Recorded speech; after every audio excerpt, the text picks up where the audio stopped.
film aiming to show to the world about the lives of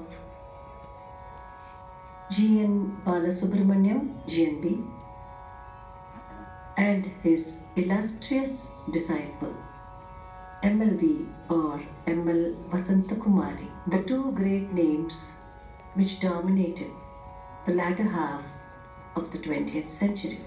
These two personalities represented vocal Carnatic music, that is, the traditional music, classical music of South India.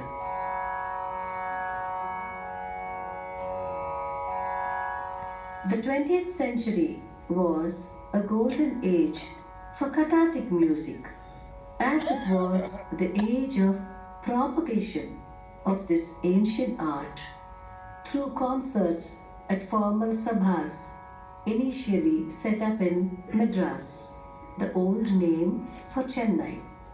The previous 500 years saw the great age of a number of composers, starting with Pitamaha Purandaradasa and his guru Vyasaraya, Talapakam Annamacharya, Bhadrachala Ramadasa, Gopalakrishna Bharati, and other composers in Tamil. One cannot forget the Albars, led by Andal, the 12 Albars, and their outpourings of the Tamil Divya Prabandham, again poetic song. And one cannot forget the traditional Tamil Shaivite Thevaram Tiruppugal. From the kingly patronage of the arts by many kings through the ages, like Rajaraja Cholan, Rajendra Cholan, and later the Maratha rulers, Saraboji and his lineage, this South Indian Carnatic music reached its acme of perfection with lakhs of divine outpourings by poets and composers. It is well known that Tanjavur was the seat of music for Tamil country. Rajaraja established the big temple of Brihadishwara. Not only that, he also gathered 500 dancers and musicians from South India to practice and perfect their art in and around this golden temple, once known as Porkovil in Tamil, as it was covered with gold sheets. Classical arts all over the country were in the domain of temples, and the temple was always patronized by a local king. Thus, the temple and kingly patronage were intertwined for all arts like sculpture, painting, textiles, jewelry, bronze and brass, and silver, and for the development of music and dance. Of course, bhakti for God and for divinity was the foundation of any art, and composers poured out their bhakti in their creations in the myriad languages of North and South India. Coming back to the Tamil ethos, the musical families were mainly from Ichai Velalar sects. They practiced Nadaswaram, Tabla, Mridangam, Veena, Yal, and vocal music. Men were the Natwans or dance teachers. Girls were the students and dancers.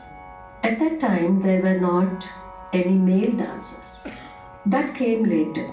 Oduvas attached to the temples sang the Tevarams. In fact, it was Rajaraja Chola who actually found the Tevaram manuscripts from the Chidambaram temple.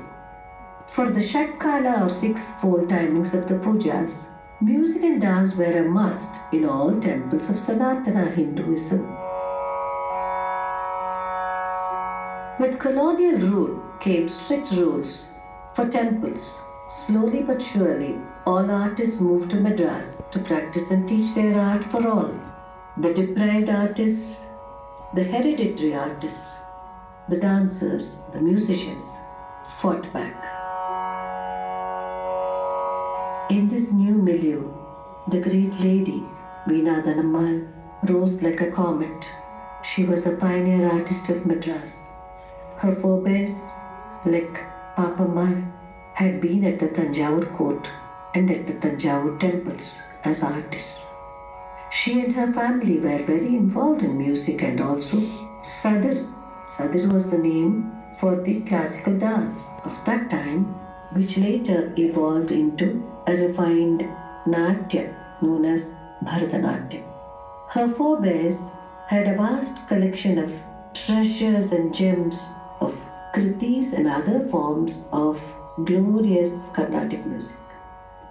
In this same period, Bangalore Nagaratnamma, a highly talented musician and dancer from Mysore, who came in the lineage of Bidaram Krishnappa, shifted to Madras, and she paid her obeisance to the leader of the pack, as they say, Veena Dhanammal. Nagaratnam went on to build a beautiful samadhi for Saint Tyagaraja in Tiruviyar, and this samadhi is still there, and she is also worshipped just across Saint Tyagaraja's samadhi. In the 17th and 18th centuries, the trinity of music, Tyagaraja, Dikshitar and Shyama Shastrigal, all the three born at Thiruvarur, crystallized the Kriti form of composition and reached dizzy heights. Till today, their valuable compositions dominate classical music.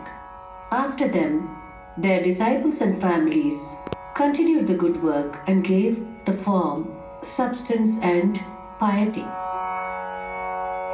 It is to Georgetown and later Tirunelveli, now known as Triplicane, that music gurus like Kuttanur Ayasami Iyer venture to teach the young ladies of the musical families. Iyer was a distinguished Vidwan from Kuttanur, who later also trained in Hindustani music. He started